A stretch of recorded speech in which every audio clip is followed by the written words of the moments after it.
Bueno, pues yo vengo a hablaros de esta librería de fda.sc. Para ello voy a hablar un poco de los datos funcionales, sin entrar, aunque veáis algunas referencias con algo de notación matemática, de algunos ejemplos de datos funcionales y cómo se pueden resolver con nuestra librería. Esta librería, primero, pues está creada por Manuel Febrero, que lo tenéis ahí, dará el taller esta tarde, cómo crear paquetes, y por mí. Digamos que lo que comentaba antes Salvador del feedback de los estudiantes ya lo ha pasado, porque se imparte en la asignatura de datos funcionales del máster de técnicas estadísticas de las tres universidades estadísticas, y tengo conocimiento que se imparte en otros másteres como el del Autónomo de Madrid y otros usuarios. Eh, la principal librería o la básica es la librería FDA. Está asociada al menos a este libro de Ramsey y Silverman, lo que tiene una notación, representa el dato funcional en una base y es un poco más complicada de utilizar. Entonces, como nosotros no queríamos pasar siempre por esa librería, la hemos cogido como complementaria. Dependemos de ella, pero solo para algunas cosas.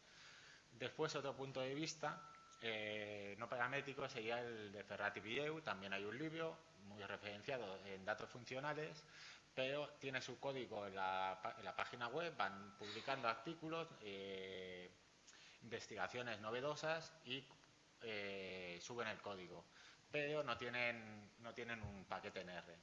Te tienes que bajar trozos de código y utilizarlo. Y después realmente hay otra serie de librerías, he visto que no he incluido en esta transparencia, pero hay 2 o 3 nuevas este año de modelos mixtos funcionales, muy específicas, y solo te permite utilizar y de forma muy detallada. Es decir, si tienes un modelo mixto, como hacer modelos de regresión o series de tiempo, como son estas de aquí. Bien, esta es parte de la descripción del paquete, he sacado la página web de Kean. El título, la fecha de la última actualización. Vamos incorporando actualizaciones más o menos en función de dos cosas, de algunos errores o bugs que nos van notificando o detectamos nosotros, y de nuevas incorporaciones que vemos, que implementamos o que alguna persona relacionada a nosotros pues presenta. La principal dependencia que tenemos es de la librería FDA.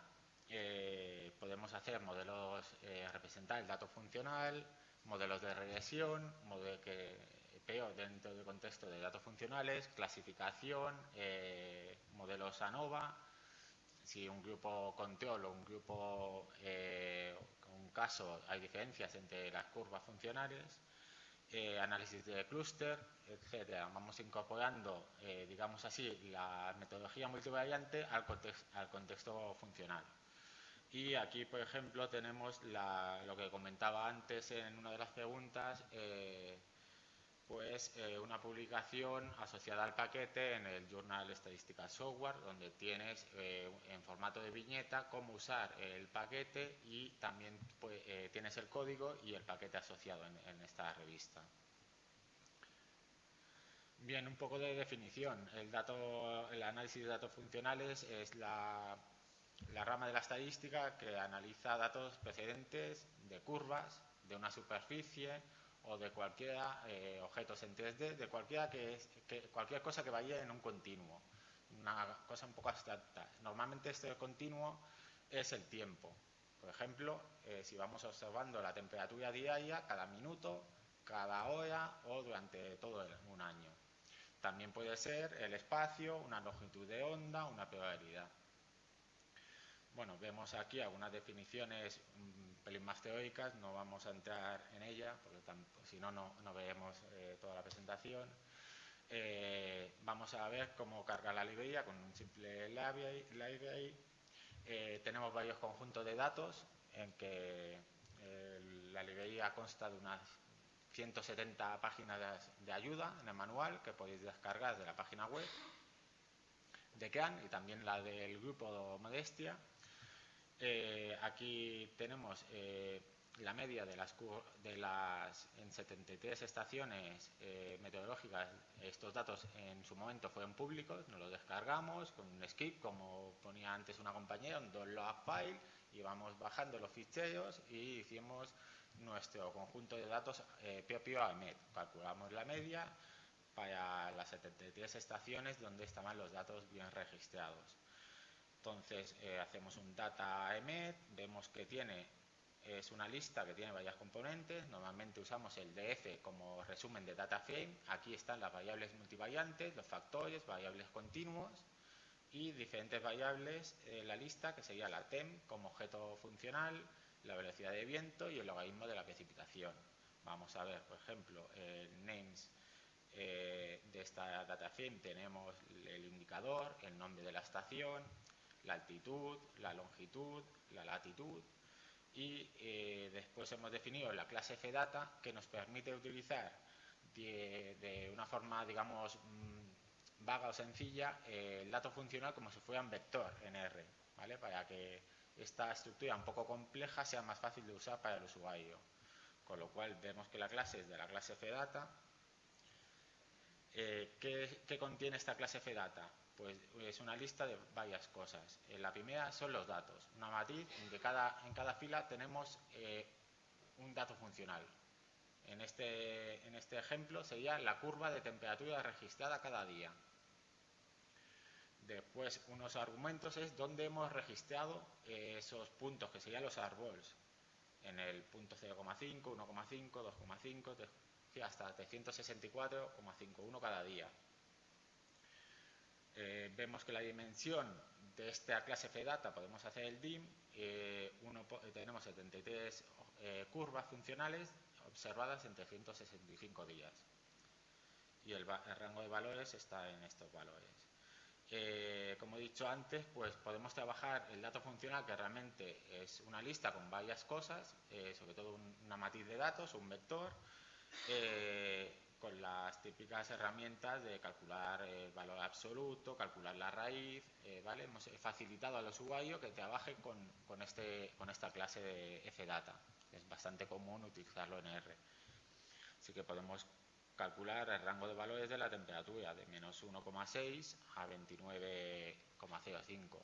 Recuerdo que estos son valores promedios de 30 años. Ver si es un objeto de la clase fdata. Esto es un data frame, pues no lo es. El objeto temperatura sí que lo es.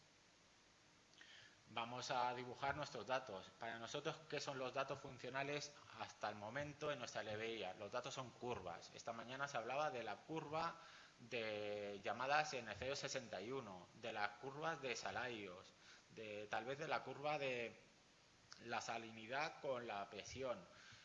Yo cada vez que veo estos tipos de ejemplos, pues me salta la alarma. Esto podría ser trabajado por datos funcionales. En este ejemplo dibujamos, pues tenemos la latitud y longitud dibujada en panel de la izquierda, donde están ubicadas nuestras regiones. Vemos que aquí forma un poco la parte de la península donde está, bueno, de España, donde tenemos observaciones, y las Islas Canarias. Y simplemente cogiendo por latitud cuáles son de las Islas Canarias y no, he pintado los colores. Como veis, solo en estas tres líneas dibujamos el dato funcional y vemos que las Islas Canarias están muy afortunadas y que en media no bajan de 17 grados ni en diciembre, ni en enero, tampoco es que suban mucho, pero bueno. Tenemos aquí una estación. Oye, ¿qué pasa aquí? Bueno, pues esta está en el Teide a unos 2000 y pico metros, y la temperatura pues es un poco más fresquita, ¿vale? También teníamos pues cualquier variables meteorológicas, dan muchos juegos a modo de ilustrar el comportamiento de un dato funcional.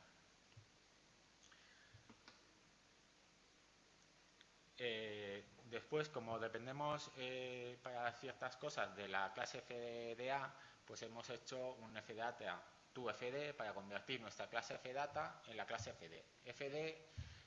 La estructura es un poco más complicada porque representa eso en una base. No voy a entrar mucho en el detalle, pero hay unos coeficientes de la base y unas bases. Y nosotros, tal como observamos el valor, nuestros datos en crudo es como lo ponemos en la librería fda.sc. Bueno, podemos convertirlo, si alguien quiere trabajar con la librería fda, y de forma inversa de la clase fd o de las otras librerías, o un vector, una matriz, convertirlo mediante la función fdata. Aquí es un pequeño ejemplo. Estas curvas que vemos aquí, normalmente si la quieres representar en una base, se puede hacer de dos formas diferentes. Bueno, una base de componentes principales o una base fija. Aquí sería la estructura de estos coeficientes y bases, los representamos, y esta sería la representación del dato funcional x de t en unos coeficientes y bases. Se resumen el dato de 365 valores en unas pocas bases, o de forma no paramétrica. ¿El resultado cuál sería? Tenemos a la izquierda nuestros datos originales, representado en una base, pues quitamos esa rugosidad diaria, esa variabilidad diaria de una u otra, y tal vez el usuario decida trabajar con estos datos porque siguen una estructura, un patrón, pues sin esa rugosidad. Esto sería mediante representación en base o mediante suavizado por kernel. También podemos reducir la dimensión o representar una base de componentes principales. Vemos que los datos de componentes principales que están aquí son rugosos, pero solo hemos utilizado dos componentes principales, que nos explican el 99, casi 99% de los datos de la temperatura. Es decir, pasamos de una dimensión de 365, mucho más grande que el número de observaciones de individuos o curvas, que es solo 73, a solo utilizar dos componentes principales que dibujo aquí. Todos estos métodos tienen, vemos aquí, min.basis, min.np, tienen la selección, digamos, óptima del número de bases que queremos representar. Tú puedes fijarlo o seleccionarlo de forma óptima. Si utilizamos dos componentes principales, 3 o 4, por ejemplo, con 2 ya es bastante. Explicamos el 99% de la variabilidad de las X. Utilizamos criterios de validación cruzadas o validación cruzada generalizada.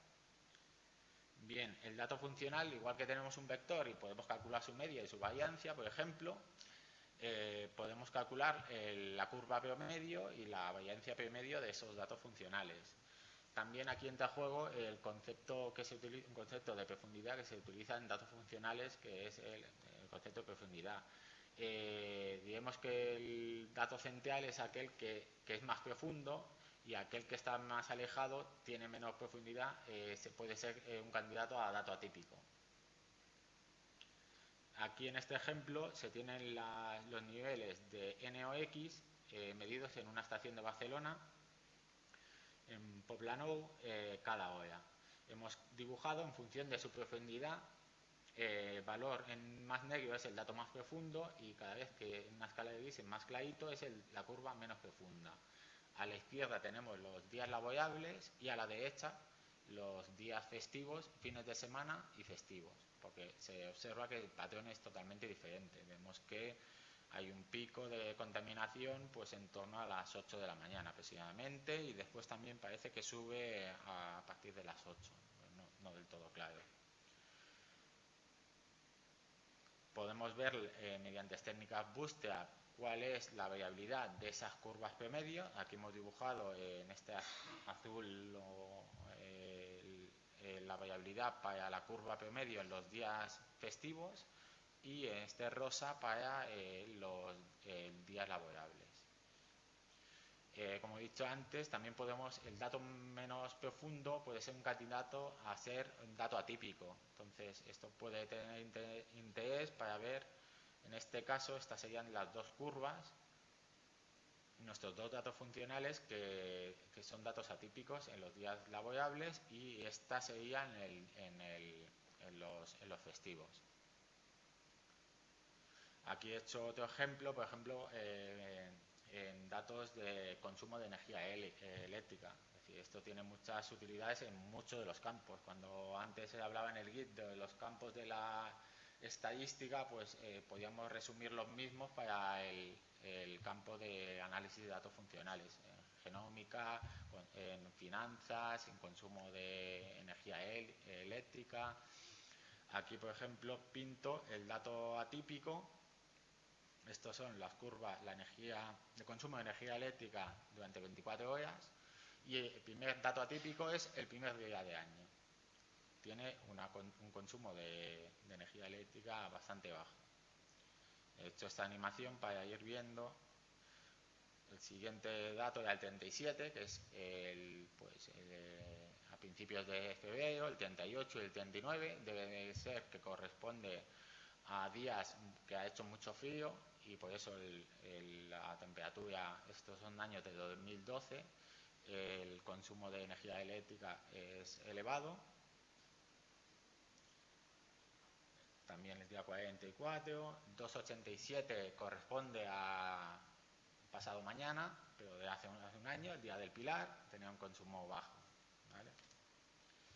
Bien, pues hemos visto detección de labios, también podemos hacer modelos de regresión. Tenemos estas curvas funcionales y podemos predecir una variable categórica, ver esa relación. Tenemos implementado, pues, como podéis ver, unos 8 o 9 métodos de regresión, algunos similares y otros que tienen un estudio, una complejidad mayor.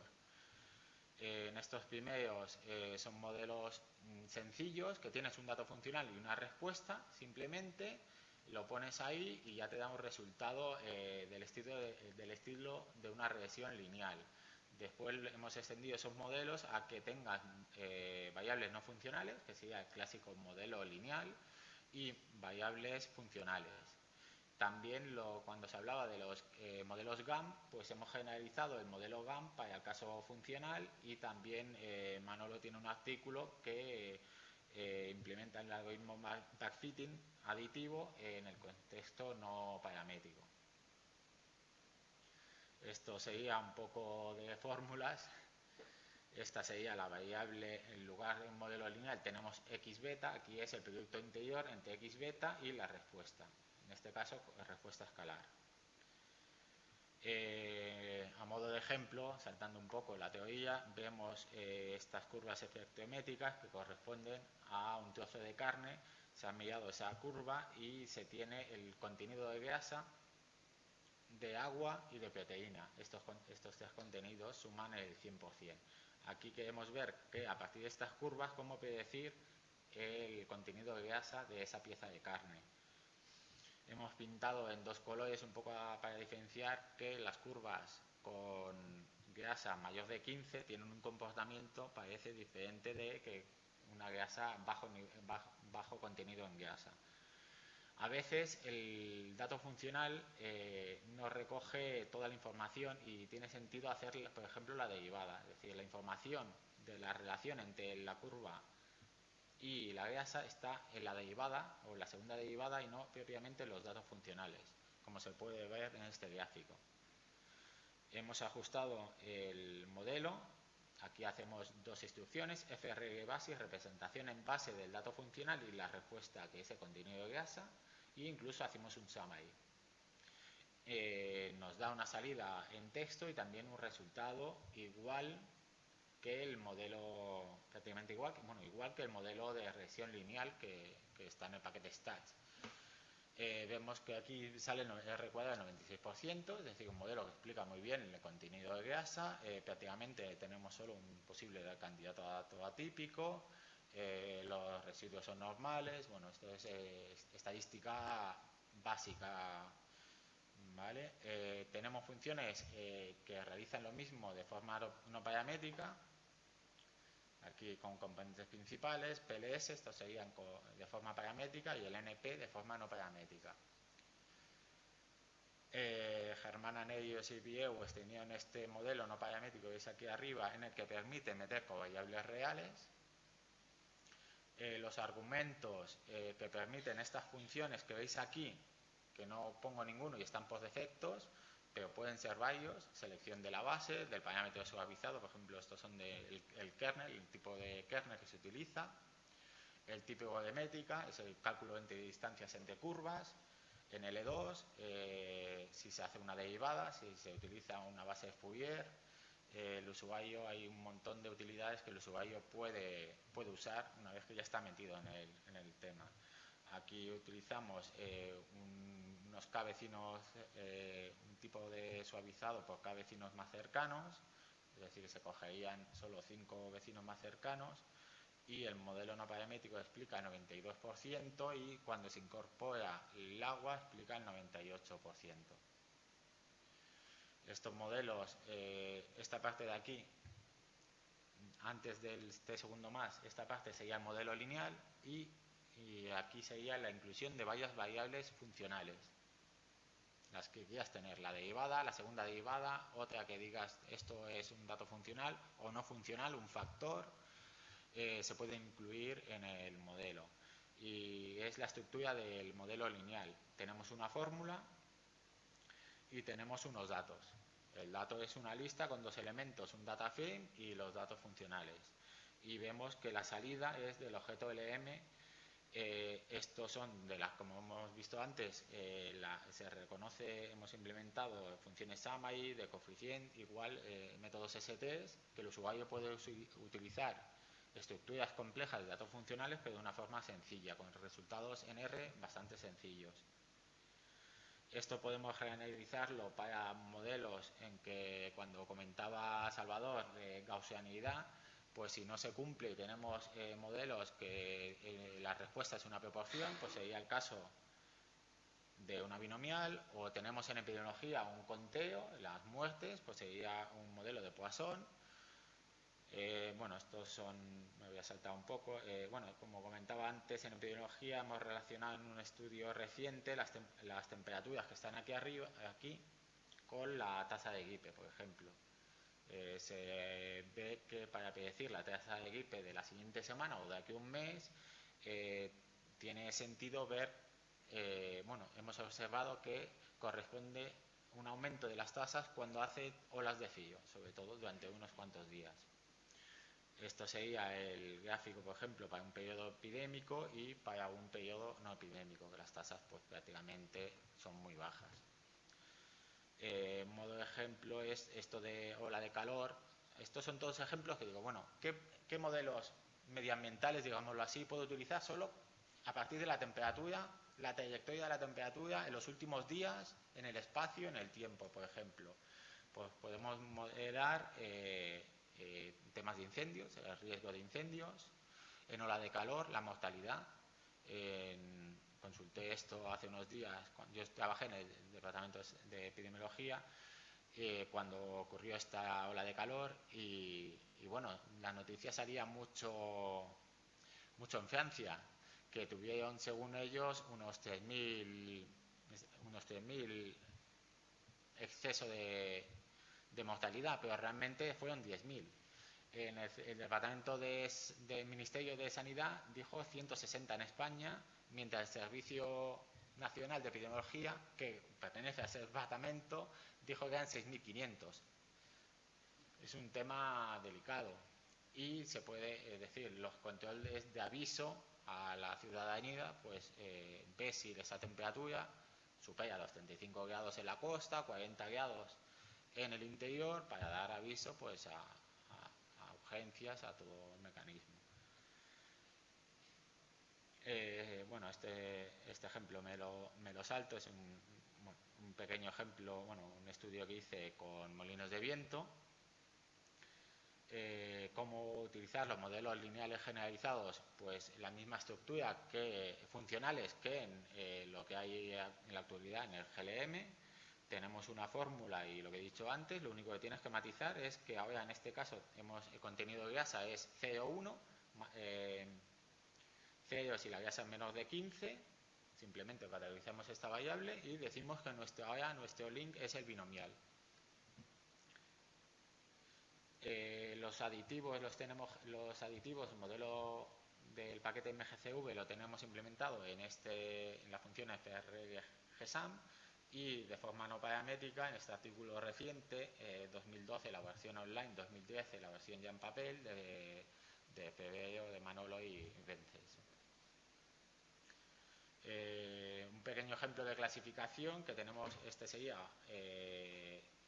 otra utilidad que ya te da para el modelo GLM o para los modelos no paramétricos, todos estos modelos implementados que hemos hablado brevemente en regresión, también los tenemos de forma que ya te dé la clasificación, un breve summary del porcentaje de acierto del 95% para la tasa, para la grasa menor de 5, de 15 unidades, y 97 para el grupo, para el segundo grupo, y una tabla de confusión. Otro ejemplo, el ámbito que se aplica de los datos funcionales es muy amplio, es el dato foneme, en que se recoge 50 hombres diciendo 50 sílabas de estas palabras, aquí en pequeño gazapo. Bueno, aquí he pintado estos en negro, sería las 50 hombres pronunciando el registrado en 150 puntos de discretización. Y bueno, estos, el grupo 2, el 3, el 4 y 5. Vemos que, por ejemplo, el 1, el 2 tiene un comportamiento diferente y el 4 y el 5 más o menos igual. En una línea muestro cómo hacerlo. Tenemos la variable respuesta, que es el grupo, la variable funcional, que son estas curvas que hemos visto anteriormente, y digo que me ajuste un modelo no paramétrico en el que digo que pues, un parámetro de vecinos más cercano igual a 3. Nos da el porcentaje de buena clasificación, la tabla de confusión. Vemos que los grupos 4 y 5 es donde hay mayor confusión. Y utilizamos estos métodos de clasificación, pues en R están las estimaciones, el LM y el predict.lm. Pues nosotros tenemos el frg.lm, predict.frg.lm, classif.glm, frg.classif.glm. Pero si dices predict de ese objeto, ya no lo da.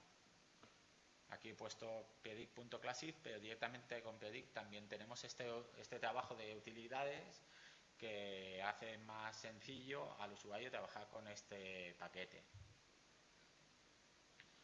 Bien, hay otras implementaciones en el paquete, como en el modelo lineal, versiones penalizadas, medidas de influencia, test de bondad de ajuste. Por ejemplo, esto lo desarrolló un compañero de trabajo, Imanolo, y tiene código Fortran debajo. Tenemos clasificación no supervisada o clustering, tenemos ANOVA funcional también y otras muchas utilidades. Entonces, incorporaciones que tenemos es cómo incorporar cosas de dependencia espacial o temporal, que es un artículo que hemos enviado actualmente, la respuesta funcional. Ahora mismo solo tenemos respuestas escalares, tanto como variable real o categórica o una variable de un conteo, pero no una curva funcional, y otras medidas de clasificación que estamos elaborando. Estas serían brevemente más o menos la bibliografía utilizada. Gracias.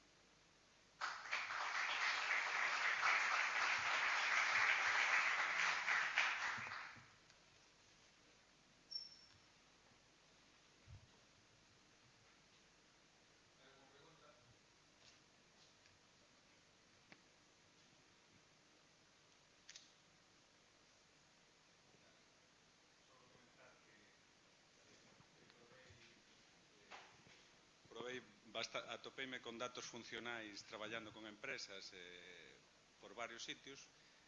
Probei todos os paquetes de datos funcionais. Nun primeiro momento, non sei se vos lo cheguei a comentar algunha vez, pensaba que o voso era unha extensión do paquete FDA, non sabía que era totalmente independente. Cando me animei a probar o voso, pois, moitos problemas que tiña traballando cos outros paquetes, co voso, eu teño unha experiencia de traballar con el que me foi moi ben, suave, sin complicacións ni nada polo estilo. Non sofrí moito, por decirlo. Vale, nada máis, só era por comentar eso. Sí, nosotros utilizamos esa librería solo para representación en base del dato funcional. Ellos siempre consideran el dato funcional representado en esta base. Entonces, normalmente tienen este tipo de datos. Bueno, nosotros también lo podemos tener de forma no paramétrica. Entonces, siempre la estructura es un poco más complicada porque tienes unos coeficientes y unas bases y siempre tienes detrás la representación en base de dato funcional. No tienes, digamos, por ejemplo, de esta forma que trabajamos nosotros, tenemos el dato tal como nos llega. Eso sí, tienen que estar todos en el mismo punto de digitización. Es decir, tenemos las temperaturas todas observadas en los mismos días. Si no, pues hay que hacer un pequeño trabajo de alineamiento, de registro, para tener los datos en este rango de valores. Pueden ser los puntos equidistantes o no. Eso, si es equidistante, hay más utilidades y se trabaja de forma más sencilla. Pero pueden ser no equidistantes y como tenemos medidas no paramétricas basadas en distancia nos da igual. Pero en base a eso es más complicado porque tienes que decir que observas en diferentes puntos el dato funcional.